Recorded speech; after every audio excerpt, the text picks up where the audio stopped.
सबसे पहले तो चलो दिमाग को कैसे बढ़ाएं, उसके तरीके क्या हो सकते हैं। तो आप लोग पूरे 5 मेथड्स को ध्यान से देखिएगा और मैं उसको इलैबोरेट करके आपको बताऊंगा। चलो, हमारे लिए सबसे बड़ी प्रॉब्लम है कि जो हम एक बार में पढ़ते हैं, अगर कोई नई चीज है जो हमने पहली बार पढ़ी है वो तो हमारे दिमाग में घुसती ही नहीं है ना। उसे पहली बार में पढ़ा है तो शायद थोड़ी देर में भूल जाएंगे, क्योंकि फर्स्ट टाइम एक ही बार पढ़ा होता है और लॉन्ग लास्टिंग नहीं होती है, वो ज्यादा देर तक आपके दिमाग में नहीं घुसी हुई होती है। तो ये बहुत बड़ी समस्या है, क्योंकि हमारा जो माइंड है बेसिकली जो गैजेट से घिरा हुआ है, मोबाइलों से घिरा हुआ है, टीवी सारा दिन देखते हैं हम लोग, अपने मेमोरी को शार्प करने के लिए कुछ नहीं करते, उसमें सीधी इंफॉर्मेशन तो घुसती ही नहीं है और हमें तो याद ही नहीं हो पाता।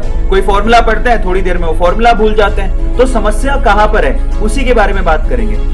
5 सिंपल मेमोराइज करने के तरीके, जिसमें मैं आपको पहले ही बता देता हूं, जो 5वां मेथड है वो पूरे वर्ल्ड में बहुत फेमस है, जिसको एक साइंटिस्ट ने इजाद किया था और इन्वेंट किया था। और वो मेथड जो है बहुत सारे बड़े बड़े टॉपर्स, बहुत सारे लोग उसको इस्तेमाल करते हैं चीजों को याद करने के लिए। ठीक है, सो पहला मेथड माइंड प्लेसेस। मेरी बात ध्यान से सुनना, माइंड प्लेसेस, इसका क्या मतलब है मैं आपको समझाता हूं। देखो आप लोग, हमारा जो माइंड है वो कैसे काम करता है। हमारा माइंड, अगर आप अपने माइंड को अपनी स्टडी में एक रूटीन दे दो, रूटीन का मतलब समझो एसोसिएट की information with the familiar route. मतलब समझो आप एक लोग घर से स्कूल जाते हो, ठीक है, घर से स्कूल जाते हो या फिर ऑफिस जाते हो और वापस स्कूल से घर आते हो, तो वो रास्ता आज आपको याद हो गया। ये मेरे साथ भी है। जब मैं पहली बार बेंगलोर आया था, बेंगलोर में ऐसा कहते हैं कि बेंगलोर में बिना मैप, गूगल मैप के आप चल नहीं सकते। और मैं सच बता रहा हूं, शुरू के 1 महीने तो मुझे इतनी कंफ्यूजन रहती थी कि वेदांतों का ऑफिस है कहां।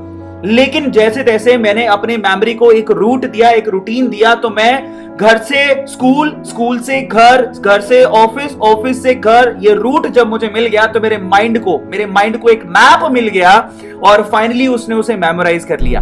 ये रिपीटेटिव एक मैप दिया, जिसको मैंने एक रास्ता खोज लिया। घर से स्कूल जाने के रास्ते बहुत सारे थे, एक रास्ता जब मैंने खोज के उसी रूटीन को फॉलो करते रहा तो मेरे माइंड ने उसको पकड़ लिया और आज मुझे वो अच्छे से याद है ना। और शायद अगर मैं 5 साल के लिए बाहर भी चला जाऊं और फिर मैं वापस आऊं, तो मैं शायद उस रास्ते से वापस घर से अपने ऑफिस या स्कूल पहुंच जाऊंगा, कोई प्रॉब्लम नहीं आएगी। अब यहां से हमें क्या समझ में आता है, ये रूटीन, ये माइंड मैप आपको अपनी स्टडी में भी याद रखने चाहिए, बनाने चाहिए। माइंड मैप बहुत पावरफुल टूल्स होते हैं आपके माइंड को शार्प बनाने के लिए। एक ऐसा रूटीन देते हो जो कि आप लोगों को एक सीक्वेंस देता है, जिससे आपका दिमाग और आपकी मेमोरी बढ़ने लगती है। तो ये पहला सिंपल तरीका है। चलते थोड़ा और आगे। माइंड मैप में एक और चीज होती है, एसोसिएट विद प्लेस।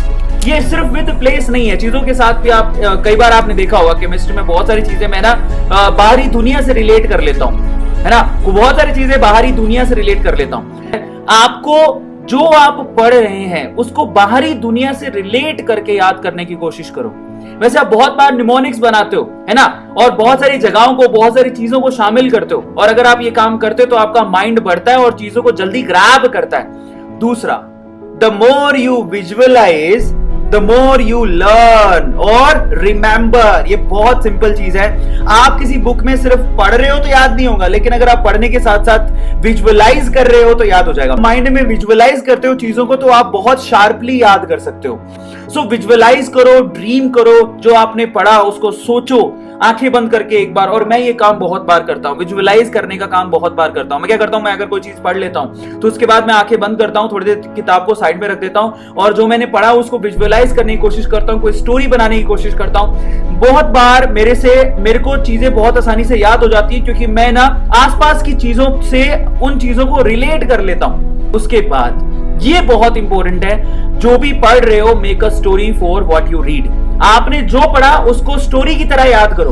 आपको 2 चीजें होती है। पहला तो आप क्या करो, जो आप कॉन्सेप्ट पढ़े हो उसको विजुअलाइज करो, आंखें बंद करके उसको याद करने की कोशिश करो, किसी बाहरी दुनिया से उसको रिलेट करो। दूसरा, आप कोई अगर सीक्वेंस वाली चीज पढ़ते हो तो उसकी स्टोरी बना लो, जिससे आपको बहुत शार्पली याद हो जाएगा।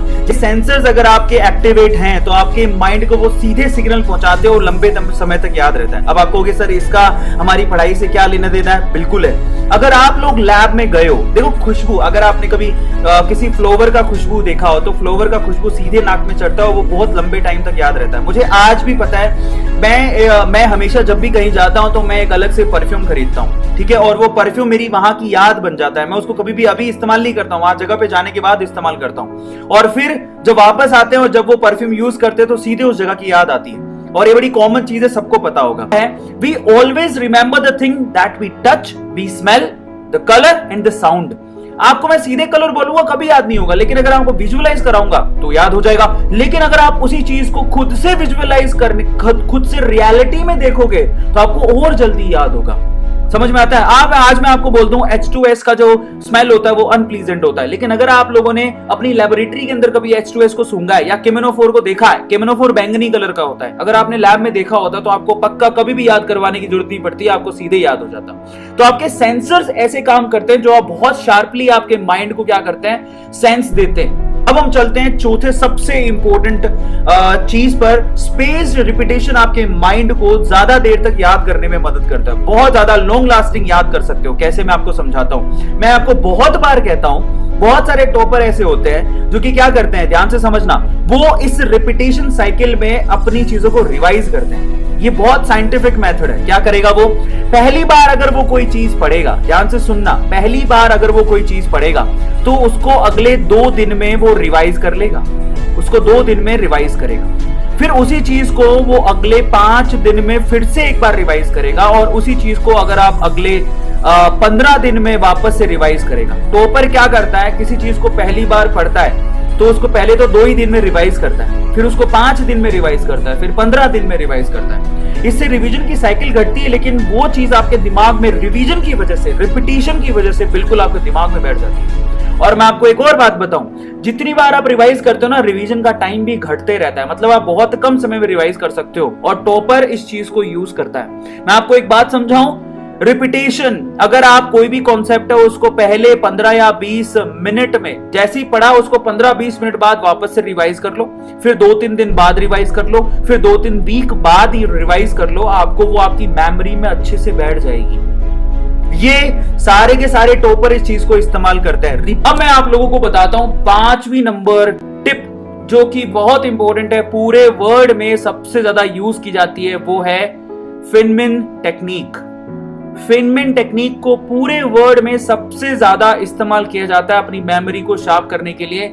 इंसान की मेमोरी बहुत ज्यादा ट्रिलियंस में हम लोग स्टोर कर सकते हैं, लेकिन हम एक्चुअली स्टोर करने के बाद जो है बेसिकली वो पूरी तरह से टेम्परेरी स्टोर है, वो परमानेंट स्टोर नहीं होती। अगर आपकी मेमोरी में परमानेंट स्टोर होने लग जाए तो आप पागल हो जाओगे, ठीक है। लेकिन बहुत सारी ऐसी चीजें हैं जो हमें ये रहता है कि हम लोग अपने माइंड में थोड़ा लंबे समय तक उसको स्टोर करके रख सके, ताकि हमें हमारे एग्जाम में काम आ जाए, तो वो बहुत ज्यादा जरूरी है। रिचर्ड फिनमिन एक अमेरिकन फिजिसिस्ट हैं, इन्होंने ये टेक्निक दी थी। अब ये क्या कहते हैं जरा समझो।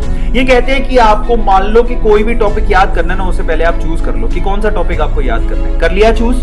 अब करने के बाद क्या करो, आप किसी बच्चे को पकड़ो, ठीक है, छोटा बच्चा होगा आपके घर पे, है ना, या जो भी होगा, छोटा बच्चा, बड़ा बच्चा, 10वीं का, 11वीं का, अपना जूनियर, उसको पकड़ो और उससे वो टॉपिक पढ़ा दो। ध्यान से सुनना, आप उसे वो पढ़ाओ। पहले आपने पढ़ लिया, अच्छे से बुक बंद कर दो। अब अपने जो भी आपका छोटा बच्चा आपके घर पे, आपकी मम्मी पापा, किसी को भी बैठा के पढ़ा सकते हो, कोई फर्क नहीं पड़ता। आप किसी को भी एक बार वो टॉपिक पढ़ा दो। जब आप पहली बार उसको पढ़ा रहे होगे तो आपको भी समझ में आएगा कि आप कहां कहां अटके, क्योंकि पहली बार पढ़ाना आसान नहीं होता और आपको खुद को भी चैलेंज आते हैं। तो आप जहां जहां पर अटके, उन गैप्स को आइडेंटिफाई करो कि आप कहां कहां अटके, और कहां कहां जहां जहां आप लोग अटके उसको वापस से रिव्यू करो, उसको सिंप्लीफाई करो, फिर से आप उस बच्चे को दोबारा पढ़ाने के लिए बैठ जाओ। अब आप कहोगे सर मेरे घर पे तो बच्चा ही नहीं है। मैं मानता हूं कई बच्चे बोल सकते हैं मेरे घर पे तो सर कोई बच्चा ही नहीं, मैं किसको पढ़ाऊं, बच्चे को कैसे पढ़ाऊं, मम्मी को कैसे पढ़ाऊं, पापा को कैसे पढ़ाऊं। तो मैं आपको बताता हूं मैं क्या करता था। देखो, मेरी जो साइंस की दुनिया थी, जो मैं घर पे पढ़ाई करता था, तो मेरे भी आसपास कोई छोटे भाई बहन नहीं, मेरी एक छोटी बहन थी लेकिन, और बड़ी सिस्टर थी, लेकिन उनके पास समय नहीं था। तो मैं क्या करता था, मैं सच बता रहा हूं, मैं एक सिरहाना लेता था, सिरहाने को सामने रखता था और सिरहाने को ही पे पढ़ाता था। देख भैया ऐसा ऐसा ऐसा, मेरे को पढ़ाने बड़ा मजा आता था, इसलिए तो आज मैं बैठ के घर पे आराम से पढ़ा लेता हूँ। लैपटॉप है, मैं किसको पढ़ा रहा हूँ, आप बच्चे तो अपने घर पे बैठे हो, मुझे आप दिख भी नहीं रहे। और वहां बचपन से मुझे आदत पड़ी हुई है, मैं सिरहाने को पढ़ा देता था, सच बता रहा हूं। सिरहाने को मैं क्या करता था, मैं जो पढ़ लेता था, पढ़ने के बाद मैं क्या करता था, सिरहाने को सामने रखता था। सिरहाने को सामने रखने के बाद मैं क्या करता था, एक कॉपी निकालता था और उसको मैंने कॉपी में लिख लिख के पढ़ाता था, देखते कैसा ऐसा हो। फिर मेरे को समझ में आता था कि मैं कहीं अटका हूं, फिर मैं उसको उस गैप को आइडेंटिफाई करता था, वापस से कॉन्सेप्ट को रिव्यू करता था और फिर से उसको पढ़ाता था और बड़ा मजा आता था। और सच बता रहा हूं, अगर ये टेक्निक आप बार बार करते हो, किसी को पढ़ाते हो किसी चीज को, तो आपको बहुत ही शार्पली याद होती है और आपके माइंड को सेटिस्फेक्शन भी बहुत मिलता है।